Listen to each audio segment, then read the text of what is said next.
Okay, so I know I've been a bit hit and miss lately. There's things going on, but we didn't do yesterday's from the branch because they mentioned the Hawthorn. So we're going to read it now. So this is in connection with the 7th of September's read, the Hawthorn. The white thorn, the 6th moon, and it's the first joint of the thumb. So it's your free will. The colour, wrath, terrible coloured of fleshy ploughed fields. The stone is lapis lazuli. The bird is headache, night crow. The goddess is Cardia, Flora, Hyben, to do with medical matters. Sacred to the fire, the queen of love. The symbol, broom flower, chalice, cauldron, so the cup. The planet Vulcan, Pluto, so Dr. Spock, so doctors again.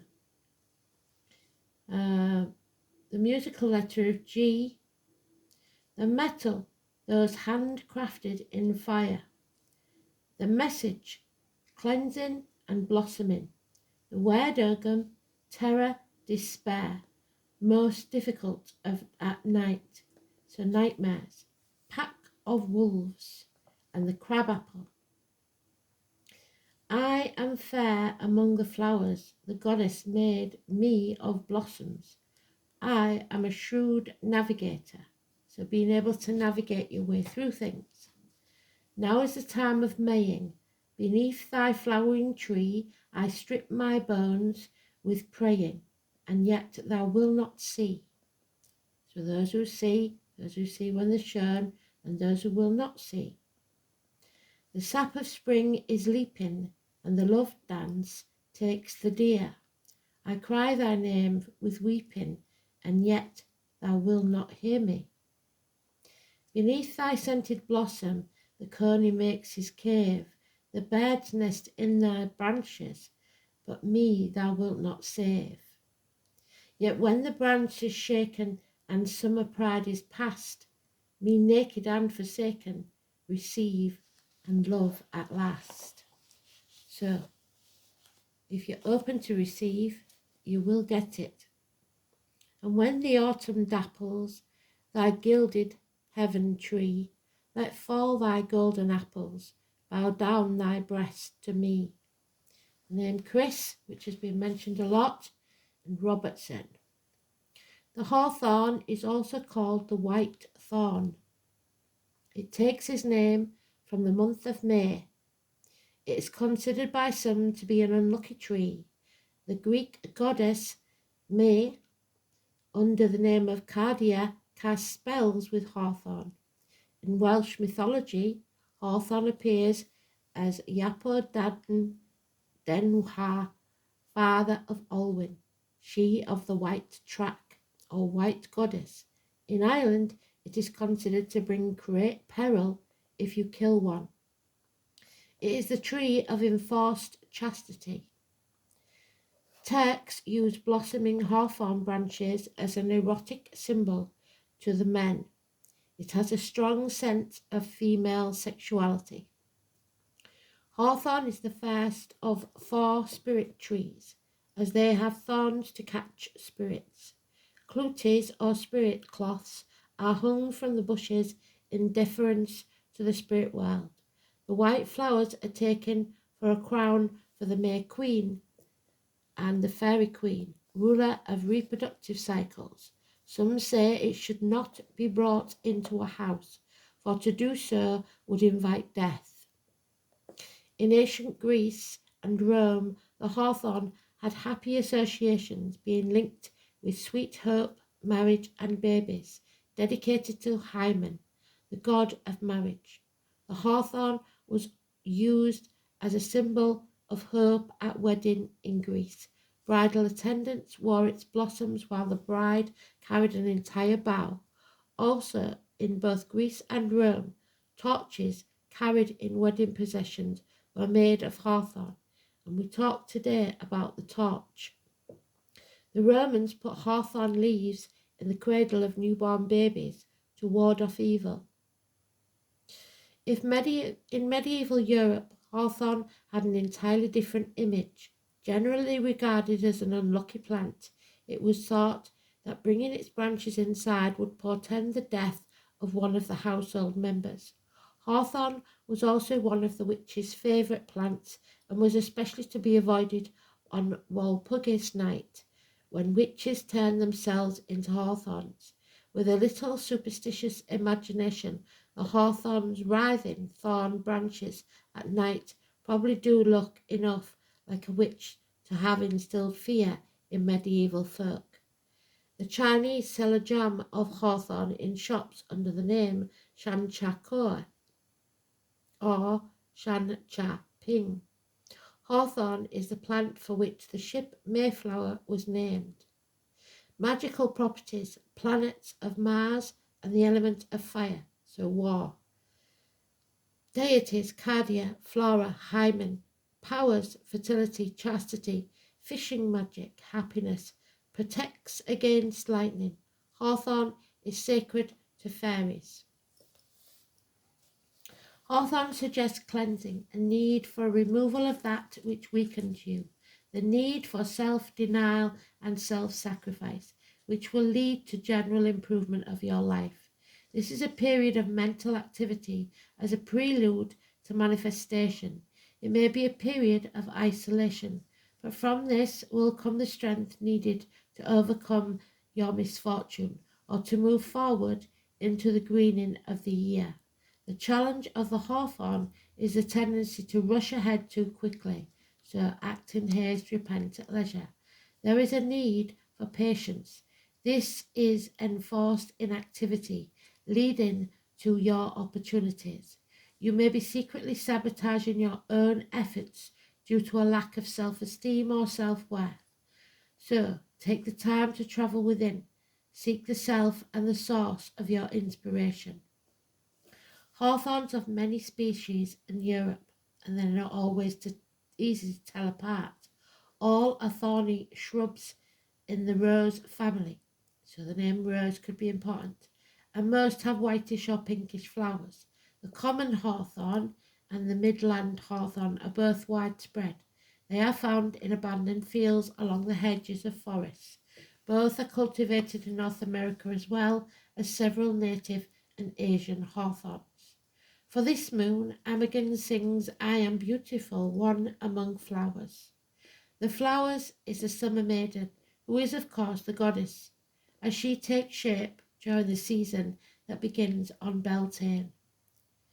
So Beltane is April the 30th.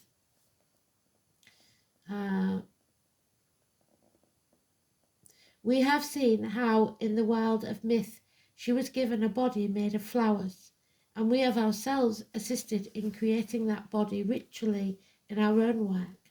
Our goddess, who was fire in water, the virginal creature, so Virgo, is now transformed into creatrix, fully flowering as potential birth giver, sexually alive, ready to receive and embrace sexual union.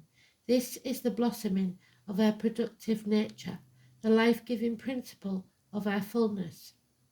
This month is the high point of the year, a long-awaited time of fulfillment. It is something of a honeymoon for us, for we have no spiritual obligation in this season save to enjoy the life-giving power of the light's fullness. The earth takes on its most beautiful aspects, and our contemplation of that beauty strengthens and inspires us, awaken our imagination. We need only to be and to revel in the energy that satisfies us so perfectly. As the moon waxes, we become aware of beautiful green face the earth wears, the blooming flowers arranging themselves in the many colours and hues that nature allows, reminding us of the rich diversity of our own experience. On the full moon, all this beauty and freshness come together in the shape of our flower maiden, a source of pleasure, and our ability to totally immerse ourselves in the beauty around us. As the moon wanes, our pleasures will be carried in a spirit of grateful thanksgiving throughout the season of greening. I am fair of flowers blossoming today, scent of women's sweetness, sprig of magic May, snowdrop white in beauty, fairest of all the flowers, winter cannot bow thee, nor the darkness ours. Sunlight shine in the crocuses, in the lengthening hours, wind and rain caress thee through the springtime showers. Crimson bloom the roses, fragrant past belief, scent the summer breezes, bring the sweet relief. Fairest of all flowers, crown of roundelay, scent of woman's sweetness, spring of magic May. On the earth, in the air, through the fire, by the water, I am beauty, the hawthorn moon's daughter. And the song, if I remember rightly, was beautiful. Cardia, I feel your breath on my skin, like the gentle wind blowing in my face as I open to you in the morning. I breathe your air, feeling it enter me, and it becomes our breath, sweet air shared with all that is. Dew fresh, I am called to gaze upon your beauty. I touch your sweet petals, and they unfold soft as velvet to my touch. I am renewed by your awakening. Words come to me in gentle currents on the air as I breathe. Words that inspire, words that lift, so keep it positive. Words coming from my heart and my soul, sharing myself with you. Beautiful Cardia, keeper of the four winds, you who lives behind the north wind in the starry castle at the hinge of the universe, you who is mistress of all openings, I call to you, I invite you to share this magical space with us. Blessed be. Ovid says of Cardia, apparently quoting a religious formula, her power is to open what is shut, to shut what is open. The Roman goddess Cardia was keeper of doors, and some doors were closed to us, weren't there? And had as her principal protective emblem a bough of hawthorn. She looks both forward and backward in time. Benefactress of craftspeople, she lives in a starry castle at the hinge of the universe behind the north wind. She is the keeper of the four winds. She is honoured at her festival of Beltane, so 30th of April, is also honoured during the month of June, known as the hinge of the year. Originally, Cardia was the hinge on which the year turned, and stupidly this could be as simple as someone having to rehang a door, problems with the hinge. That is, a goddess of the turning season. Swinging on a swing was part of a ritual to encourage the growth of crops. Ancient Roman farmers hung balls, masks, and small images of human figures called oscilla on trees or in doorways to swing in the wind. Children would skip along, hand in hand, swinging their arms, singing songs of summer that hinged on which turn the year turns, the North Star, which is the star card in the tarot, number 17. She was the keeper of the four winds. The word cardinal, meaning very important, is connected to her name, so it could be religious cardinals or the cardinal signs of Capricorn, Libra, Cancer, and Aries. Her name, as well as the Latin sardo, meant craftsman, as she is benefactress of all craftspeople. Hymen, almost every part of the female genitals, eventually became personified as a goddess, as did the fluid associated with them. The hymen was no exception, ruled by an eponymous goddess, later considered an emanation of Aphrodite. She carried a torch in one hand and a flute in the other, and wore a crown of flowers, symbol of sexual self-knowledge and maturity. Hymen is the Greek word for veil, the same one that no man draws asunder. Among the Amazon goddesses, Athena, Medusa, and Neith. Menstrual blood was the original blood shed on the honeymoon, once a literal month. The connection between bees, and we had bees, didn't we? Fertility and sexuality begins here. In Greek, bees are called Hymenoptera, veil-winged. Aphrodite was represented by a honeycomb at Eryx in Sicily, and the priestesses were called Melissae. They presided over sexual and funerary rites, using honey and wax for embalming prior to burial in catacombs and beehive-shaped mounds. The power and sanctity of menstrual blood, moon honey, was enshrined even in Olympian myths, for all oaths were sworn by the goddess, Styx, ruler and personification of the stream of Gaia menstrual blood. Ambrosia and nectar were originally a mixture of honey and menstrual fluids, provided by Aphrodite and or Hera. Long after Hymen was masculinized in a piece of profoundly ridiculous revision, the goddess was invoked by calling or Hymen, Hymene, exclusively by women. The night crow. Among the animals, the crows are local celebrities, common but still beautiful, playful yet menacing, a carrion eater, surprisingly intelligent, quiet and mysteriously calculating at times, while boisterous at others. It's just such a teeter-totter of qualities that people might relate to. It is told that a crow is keen enough to know what you are up to. Try to approach with a gun and you'll never get close enough to a crow to get shot off. One sight of you in the distance or a hint on the wind and they are gone. On the other hand, enter a crow's domain unarmed and they'll often sit on a lofty branch nearby and loudly mock you. They know the difference. Crows can mimic human speech. The crow's strong symbolism has long existed in people's mind. Its blackness suggests the night, darkness and mystery.